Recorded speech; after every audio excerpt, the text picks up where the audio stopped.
I will say this because I say it on every single podcast. If they lock me up for some insane bullshit, Andrew Tate has been arrested. I didn't do it. The Matrix has attacked me. If I carry on at the trajectory I'm carrying on, they're going to put me in jail because I'm too influential. For the people watching at home, they just need to sit and understand that the system does not make rules for the good of you. It makes rules for the good of the people who make the rules. And a lot of the life paths laid out to the average man at home today is not for their own good. It's only going to lead them to depression and misery. Do you think you're a force for good? For good, I absolutely not really know I'm a force for good because I'm a force for truth. And truth is a good thing. Without truth, we're going to end up in absolute tyranny and slavery, and we're already on our way there. I think there's a whole swath of the population, especially young men, that feel disenfranchised. I haven't put a magic spell on the world. The fact that people like what I say means that they agree with me deep inside. They may be afraid to say it themselves, but I am seen as a bastion of free speech and a bastion for masculinity as a whole, because a lot of men are largely forgotten about. There's no evidence in my files. I've done nothing wrong. Everybody knows I'm innocent. Masculine men, and masculine men have a duty to provide and protect those they care about. We have a duty to do things we don't feel like doing because we know we're supposed to do them. And that's why we stayed in the Titanic and died. And it's your duty as a man to stand up and say, I want to be as important and strong and good-hearted and God-fearing as possible, and I need to work hard to achieve those things. There's no such thing as too much masculinity if it's genuinely masculine. Genuine masculinity is not out here to hurt people. It's absolutely the opposite. It's out here to protect. And when bad things happen, they call traditionally masculine men. If you need a firefighter, you need a masculine man. When you call the police because of the problem you have, you want masculine men. And as soon as a woman or a man is in trouble, when you look for backup, you look for masculine men. And masculine men have a duty to provide and protect those they care about. We have a duty to do things we don't feel like doing because we know we're supposed to do them. She's completely right. And the dangerous thing about overly emotional men is that they're dangerous. They're genuinely dangerous. This is what's crazy. All these people who talk about toxic masculinity and how bad it is for men to be traditionally masculine. A traditionally masculine man does things he doesn't feel like doing because it is his duty to do them. He charges into the building because it is his duty. Not because he feels like it, because it is his duty. We're now teaching the new generation of men that they don't have duty and they can just act on their feelings and act how they feel, and they don't have to act as a man should. Do you know what happens when you get men who just act how they feel? You get school shooters, you get violence, you get rapists. Men who do not control their emotions are dangerous. If you find a man who is stoic, he's not going to hurt people. He's going to sit and think about his actions very carefully, and he's going to be a good man who protects and provides for his family. You find a man who just acts out on impulse and does whatever he feels like, you're going to find a dangerous man. Sitting here telling men to cry more and act with their feelings and it's okay to feel this way, that way, etc., and have no self-control. That is why we have the problems we have in the world. Absolutely not wrong. So when they talk about toxic masculinity, they have it completely inversed on its head, completely not wrong. We need to be teaching stoicism. We need to be teaching young men to understand that the world is very, very difficult. It's hard to be a man. You're going to feel bad sometimes. You need to suck it up and perform anyway. Not to sit there and cry your eyes out or blame other people. A wealthy upbringing. We come from a very poor upbringing. When we moved to England, we were in a homeless shelter for the first year as we were trying to find council housing, and we were growing a single mother council estate. Yeah. I've got every excuse everyone else has got to be a criminal asshole, and I'm not. Yeah. So, you know, and people go, oh, you're lucky you could kickbox. Getting up and running to this gym because my mom didn't have a car and we couldn't afford the bus, and running 4 miles training, then running 4 miles home is not luck. You could have done that and didn't want to. So, you know, people may meet barriers, but if you genuinely apply yourself. Because when you've come from the absolute bottom to the absolute top, and you've done it all off of your own back, and hard work and dedication, and never missing a day, the only shortcut to life is to never miss a day. One, because of compounding interest, and two, because sometimes you get lucky. And you'll never miss a lucky day if you try every day. If you don't try every day, you might miss your lucky day. And that's what people don't understand. If you never miss a day and you never don't try and you're always on time, was I late today? No, on time, and you try and improve every aspect of your life, and you're a professional, and you try and make sure that you analyze your decisions, you give yourself feedback, you don't make mistakes, you're not lazy. If you try and you make it to the top, you end up elitist, because you look at the people down below and you're like, well, why didn't you try? I did. Oh, I did too. No, you didn't. That's a lie. We were very, very poor. Me, my mother, and my brother, when we moved to England, we grew up in a homeless hostel. So I grew up at the very end of the socioeconomic ladder. I had a worse start than 99% of people. But I lived my life when I was poor, furious at the fact I was poor. Because my ego, and I'll be honest, my ego is at a point where I didn't understand how other people can afford Ferraris and I can't. I would be 18, walk into college, and a Ferrari would drive past, and it would ruin my week. And everyone would be like, what's wrong with you? I'd be like, don't you see? This fat fuck can buy a Ferrari and I can't. Why? He's not a better man. He's not a better person than me. I'm just as good as him, if not better. I couldn't stand the fact that there are people who could do things I couldn't. So this gave me unlimited motivation to get rich. Now I found a way to get rich, and I believe that anyone who really, really, truly wants to get rich will get rich, one way or another. What's the definition of a loser? I think the universe is absolutely and utterly giving. I've never seen anybody dedicate themselves to something completely and fail. I've never seen somebody eat right, go to the gym every day, train really hard, and not be in good shape. I've literally never seen it. The universe is extremely giving. If you actually try, and you actually want it, and you're actually not making excuses, lying, talking shit, you're gonna get what you want. So when I see people who don't have what they want, I consider them losers. And this may be elitist, I understand that. But if I put myself through endless pain to end up where I am, it's very hard for me to have sympathy on the man who's afraid of pain. You're avoiding pain. I've been through endless. I now have everything I've ever desired. You have none of the things you desire. Am I supposed to feel sorry for you? Is it the easy way out? Am I supposed to look at you and go, oh, poor dude? No. You were a fucking coward. You didn't go through the shit I went through. You didn't put it on the line. So you deserve your substandard reality. That's what you deserve. You're a fucking loser. Because if you actually wanted it, and you actually tried, you'd have it. You could have anything you want. Universe is super giving. You want a fucking Ferrari, you can have it. You want that bitch, you can have her. You can have anything you want on the planet. There's not a girl I look at that I want that I can't have. Not one. That's my reality. There's not a car I can't have. There's not a house I can't buy. If I want to go to a yacht, if I want to go to Antarctica, there's nothing I can't have. Bam. Because I've decided to become this man. It's the same for absolutely every single one of you at home. If you want it, you can have it. If you're sitting there saying, oh, but I tried my best and I still didn't get it, you're lying. You didn't try your best. That is a fucking lie. The universe gives it to everybody who genuinely tried. So what's the main thing that you want to get across to the world? My main message is to resist the slave mind. I think this all the time. To understand that every single thing you're being told has an agenda behind it, or you would be told it otherwise. To examine every strongly held belief you have and try and identify where it comes from and why you have it. I sit and argue with people, I discuss things with people, and they so fervently believe a point. And I say, why do you believe that so much? Like, do you have personal experience? No, but I saw the news. Why do you believe? The news told you X, and now you are desperate. You will sit here for hours arguing that point. A lot of people are completely empty vessels ready to be programmed. And I try and tell people, listen, to just stop for a second and understand that the things they're telling you to believe are not necessarily for your benefit. The people who make the rules don't make the rules for the benefit of everybody. They make the rules for the benefit of the people who make the rules. Yeah. Okay. So telling people to resist a slave mind and just be critical thinkers, keep their brain open, pay attention to things, be perspicacious, that's the general theme. And it doesn't matter whether you're left, right, liberal, man, woman, etc. It's just think for yourself. I always knew the answer to everything is raw action. Yeah. The answer to everything has always been raw action. My dad had a tweet about this. He said that raw action solves all. And he used to say this. I'll give you an example. If you're a farmer and you need rain for your crop and there's no rain, you can sit there and say there's no rain, we're all going to starve. Or you can stand up and do a rain dance. Now, will your rain dance work?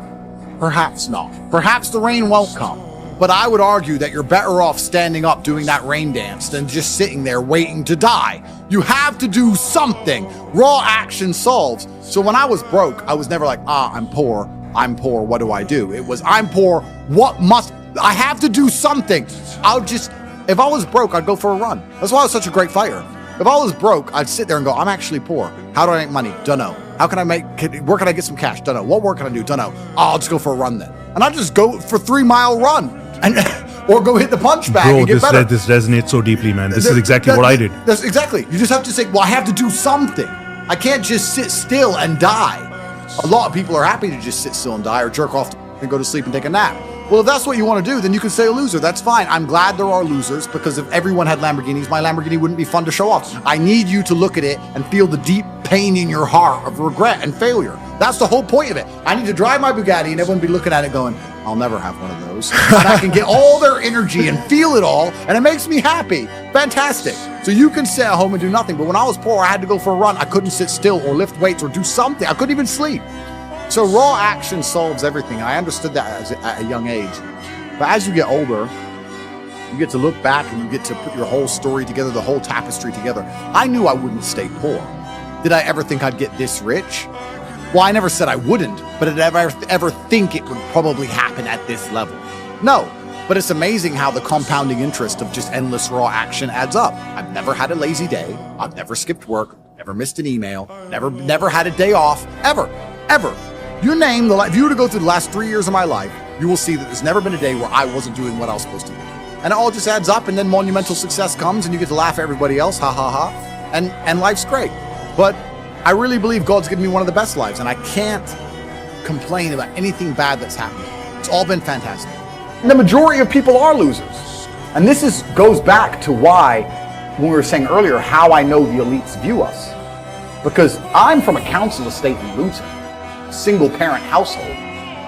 And I've only been rich 10 years or so. And I despise losers. So imagine you're a billionaire born into a family, a lineage which has controlled Earth for hundreds of years. Imagine how much they despise us. You think they give a fuck about putting a bullet in me? You think they're gonna have any sleep at night, miss? Do you think they give a solitary fuck about you missing your fucking parents' funeral because of the common cold? They don't give a solitary shit.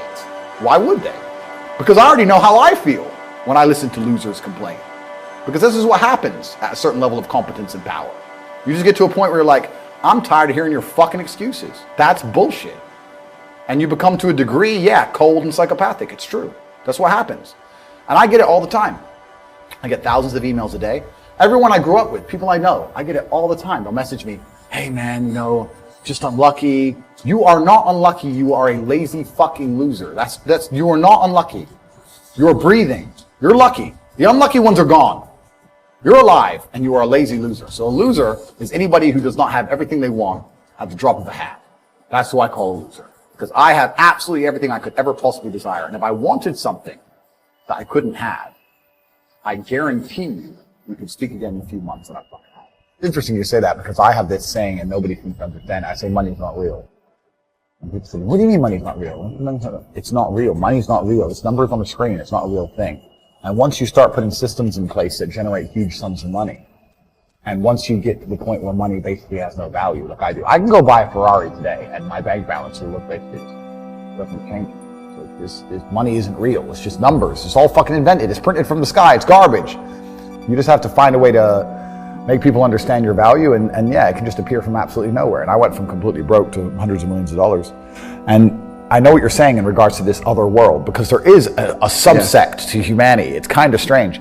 When I was broke, when I was on a council estate in Luton, I thought everyone was poor.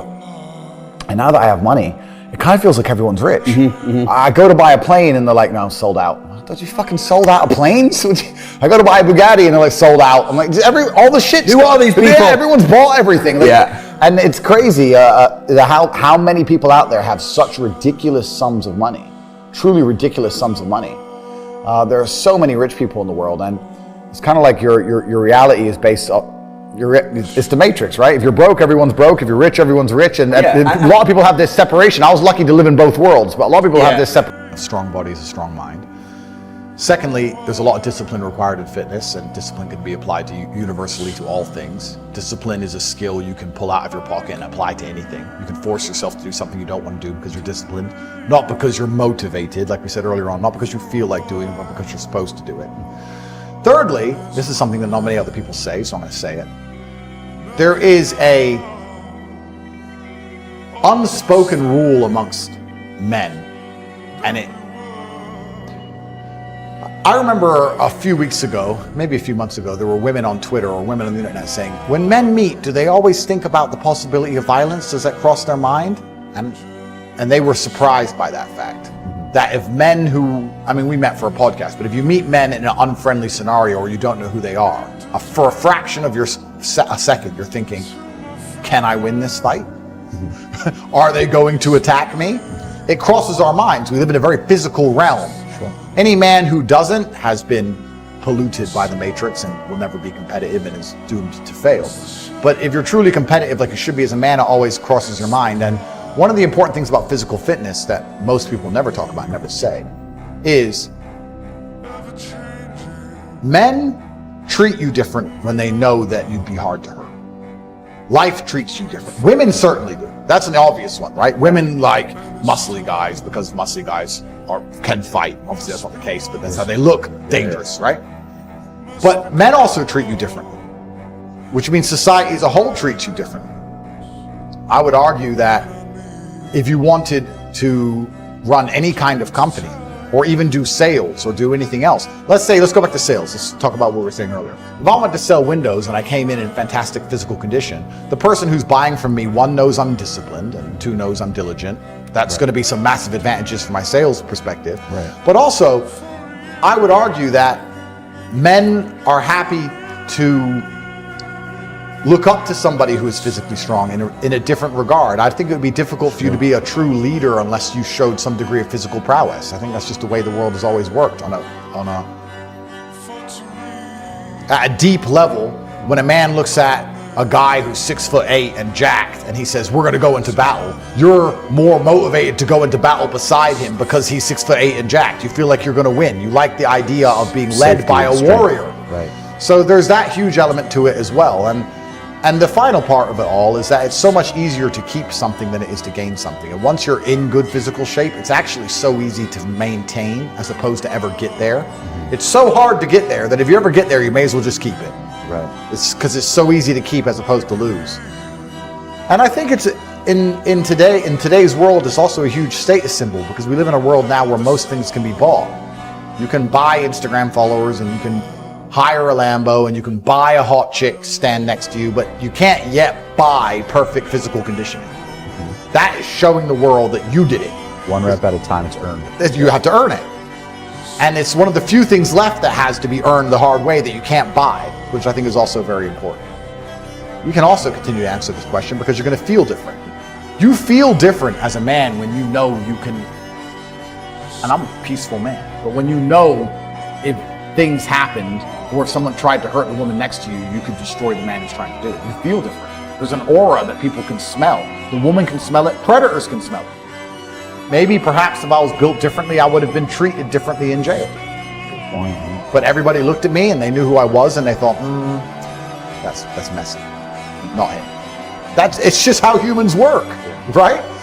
And it's just how the whole universe works. It's how the animal kingdom works. Even lions and tigers, as fearsome as they are, go for the weakest antelope. They don't want a hard fight. They just want to eat, right? Even mating partners. Yeah. 100%. So society is the same.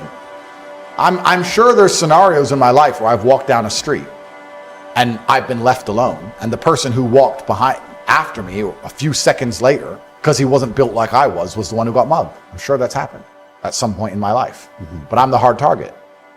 And I like feeling like the hard target. And I think that I approach life differently knowing I'm the hard target.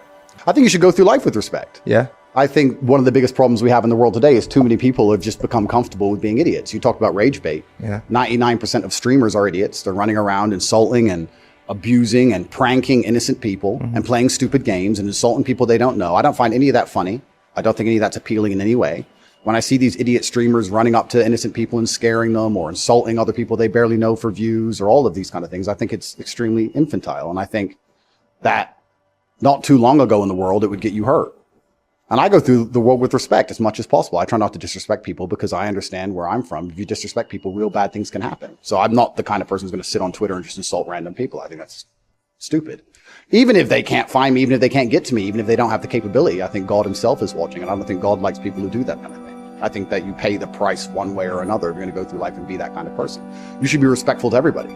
I'd be respectful right up to the point I hit somebody in the face. Why wouldn't I be? That's just how I am as a person. So I think being respectful is extremely important. I think it's what the world is missing.